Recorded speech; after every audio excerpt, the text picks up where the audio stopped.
Hi అండి, నమస్తే. Welcome to my channel voice of Lakshmi. Maruvada Rajeswararao గారు రచించిన గోడ అనే ఒక చక్కటి కథను వినేద్దామండి. కథ మొదలు పెడదామా?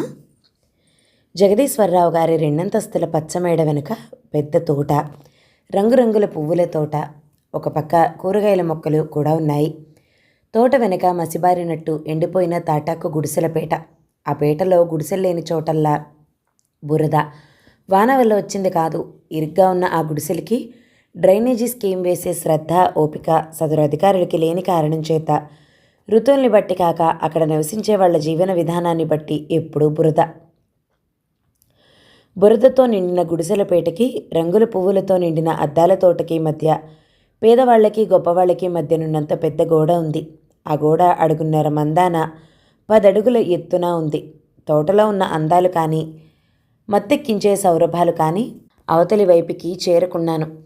అవతలి వైపు ఉన్న దిగంబర దరిద్రం బురద యువతలి వైపుకు చొరబడకున్నాను కాపాడే గోడ.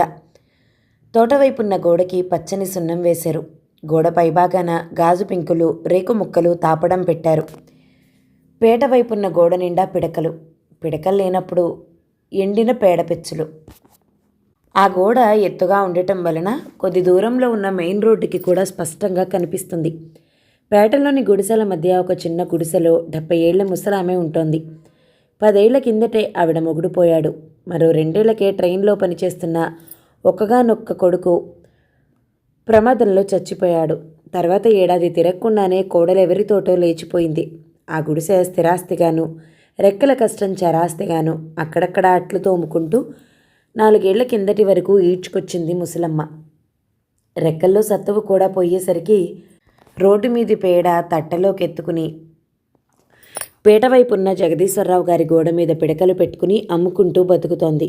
ఆ మాత్రం ఆధారమైనా చూపించి తనను అలా బ్రతకనిస్తున్నందుకు రోజుకు 10 సార్లైనా ఆ సర్వేశ్వరుణ్ణి తలుచుకుంటుంది. ఈ దేశంలో ఉన్నది ప్రజాస్వామ్యమేనని చెప్పేందుకు, ప్రభుత్వాన్ని ప్రజలే ఎన్నుకుంటున్నారని చాటి చెప్పేందుకు 5 ఏళ్లకోసారి ఎన్నికలు జరుగుతూ ఉంటాయి. ఈ ఎన్నికల్లో నాయకులంతా ప్రజల ఇళ్లకి వెళ్ళి వాళ్ళ యోగక్షేమాలు అడుగుతూ ఉంటారు. డబ్బు విరివిగా ఖర్చు పెడతారు. ఒకరి గుట్టు ఒకరు బయట పెడుతూ ఉంటారు. ఆవేశంగా ఉపన్యాసాలు ఇస్తారు. ఎన్నెన్నో వాగ్దానాలు చేస్తారు.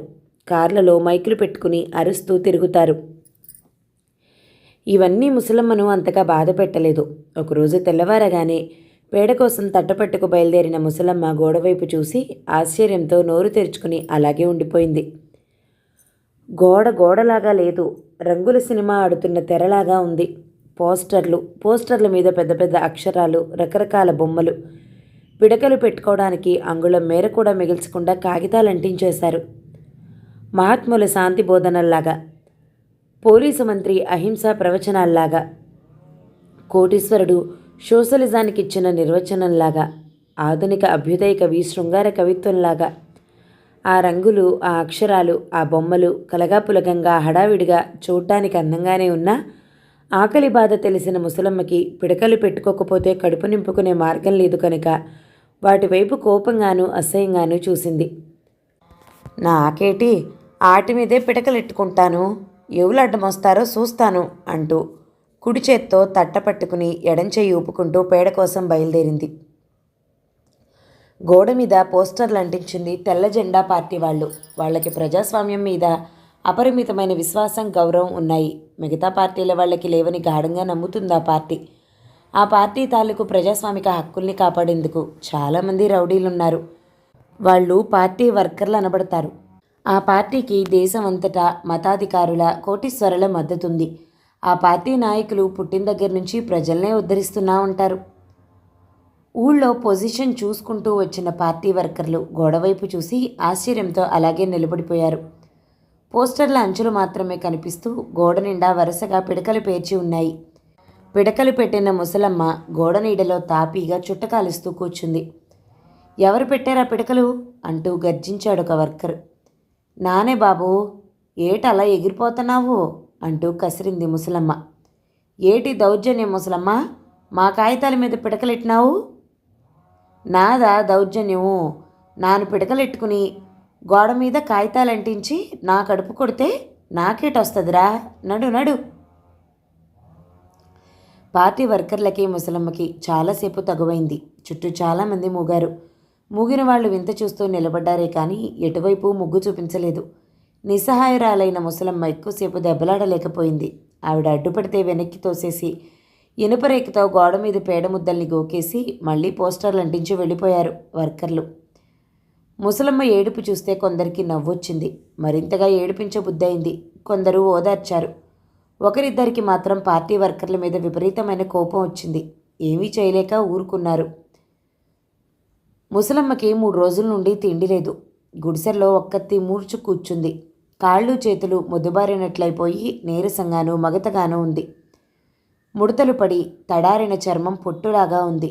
మధ్యలో మూలుగుతూ ఏడుస్తూ మగతగా జోగుతోంది. ఆ రోజే ఎన్నికలు. ఊరంతా హడావుడిగా ఉంది.